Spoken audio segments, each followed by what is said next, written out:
Здорово, перчики, рад вас снова видеть на канале. Сегодня решил сделать обзор на вот такой русский магазин, показать, как русские люди зарабатывают в Америке, продавая другим русским людям русские продукты. Очень интересный получился ролик.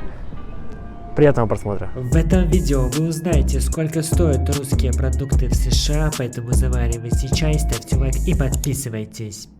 Так, ну что, братва, вот так выглядит магазин. Берем корзинку. Повсюду уже слышу русскую речь, только захожу, но пока что из русских товаров тут ничего такого особенного нету. Обзор на цены в русском магазине, пожалуйста. Арбуз, $1 за ЛБ. ЛБ это полкилограмма. Как же я прошел такое, пожалуйста, доширак. Доширак, вот есть вот такая английская версия. Халяльный доширак, пожалуйста. Ролтон, все что надо. Ну и картошечка. Картошка стоит $1.50, $1.80 за ЛБ. Самая моя любимая часть в русском магазине — это вот эти фрукты. Они так бесподобно пахнут. $2.49. Вот ягодки можно брать. Вот эти ягоды, вот именно бренд вот этих ягод продается в каждом магазине. Русском, не в русском, вообще в любом.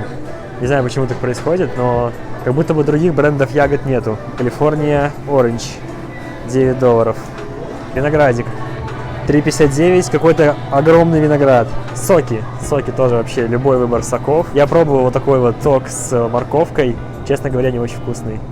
Он очень терпкий. Тут что? О, это что, ребята, квас? Настоящий русский квас, софт-дринк квас. Производители, они, видимо, сами производят. Как же без семечек? Русские семечки, пожалуйста. От Мартина, $3.49. Потрясающий на Тахтаре тархун, я его обожаю. Чудо штука, $2 стоит. В принципе, как в любой минской кафешке, тоже $2 за бутылочку тархуна.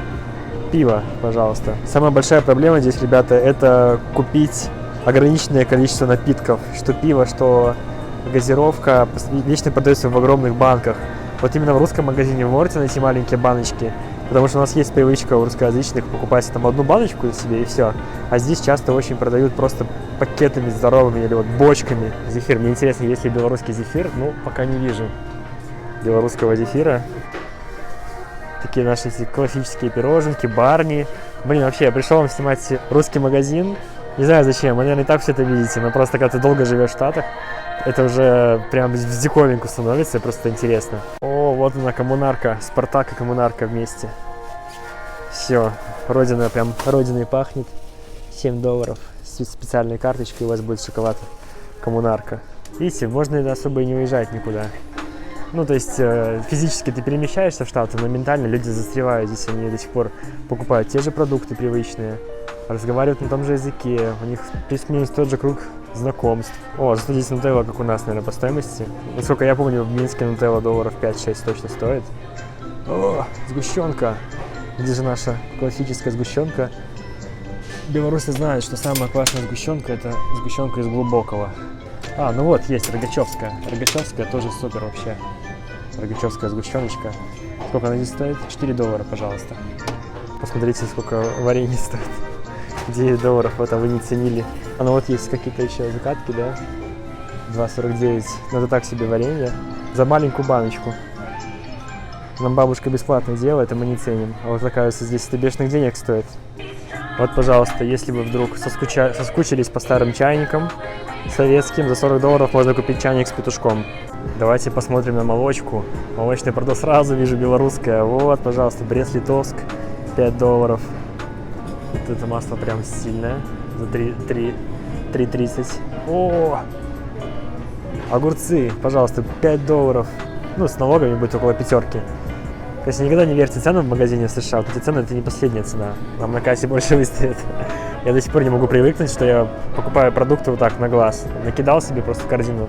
Примерно сумму знаю, но никогда не сходятся у меня значения, которые я примерно предполагаю. Опа, сырки. Смотрим на сырки. Сырки классические. По-моему, белорусских я не вижу. А нет, вот Савушкин есть. Но это, конечно, не премиум сырок. Белорусский Савушкин — это самый лучший сырок в мире. Но не этот вкус. Этот вкус, он так себе. Нужно брать такие, знаете, с девочкой, с такой, которая на поляне сидит с цветочком. Это вот идеальные сырки. Закусон. $5. Видите, реально, все есть. Творог даже есть. Все жалуются, что в Америке творога нету. Но заходите на Ткос, тут любой выбор творога, любого вкуса, любые вообще виды, смотрите, сколько разных видов сыров вообще. Целый прилавок бесконечный. Вот сосиски на самом деле вообще невкусные, я сколько раз не перепробовал. Разные пробовал сосиски, здесь они очень невкусные. Да, и какие-то они, ну, даже по цене проще купить мясо какое-нибудь и самому приготовить. Вот, например, здоровый кускан мяса за $10, 10,85. Это гораздо лучше, чем вот купить за $7, с налогами будет 8, такие сосиски. Смотрите, есть сырок, который выглядит как сырок Б.Ю. Александров, но это не Б.Ю. Александров, это просто какие-то сырки. По-моему, это прям копирка Б.Ю. Александров. Да или нет? Напишите в комментариях. Вот такой раздел с тортиками, и есть киевский торт за $20. За $20! Но здесь на самом деле ценность этого торта гораздо выше, чем у нас. То есть купить торт здесь, это гораздо вкуснее, чем $20, я вам скажу.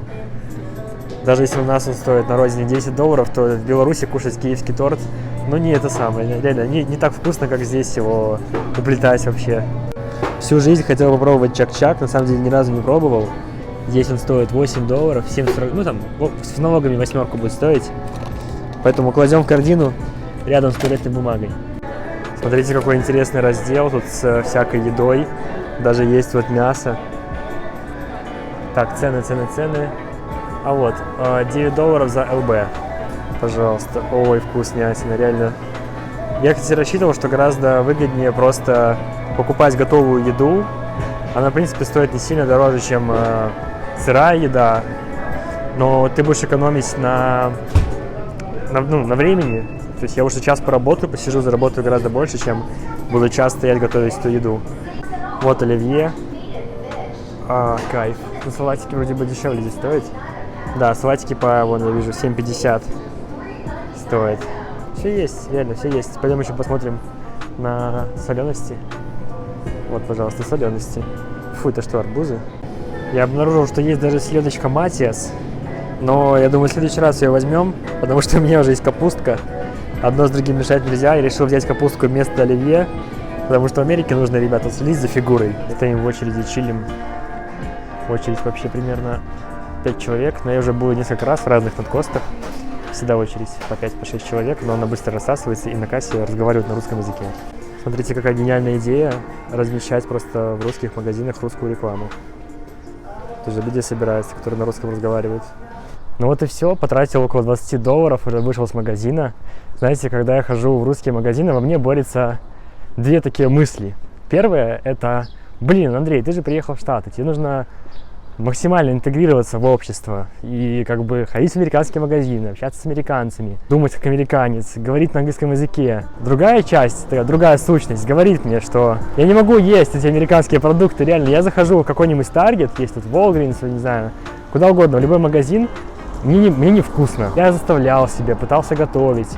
Максимум, где мне может быть вкусно, это в какой-нибудь там в кафешке. Но и то не в каждой, именно в хорошей кафешке, где будет нормальная еда, средний чек там от $50 за порцию еды. И вот такие две сущности во мне борются. На самом деле, прям это очень сложно не попасть вот в эту вот русскую общину, из нее как бы выйти. Это реально сложно. Если ты приехал, особенно если ты уже там себе подписал лист где-нибудь в районе русском, выйти из этого уже неимоверно сложно. Нужно прилагать прям сильные усилия, чтобы каждый день потихонечку интегрироваться в англоязычную среду. Вот и все, это видео подошло к концу. У меня есть еще 2 блога, как я гуляю по штатам, рассказываю свои мысли. Поэтому подписывайтесь на канал, смотрите другие видосы. Bless you.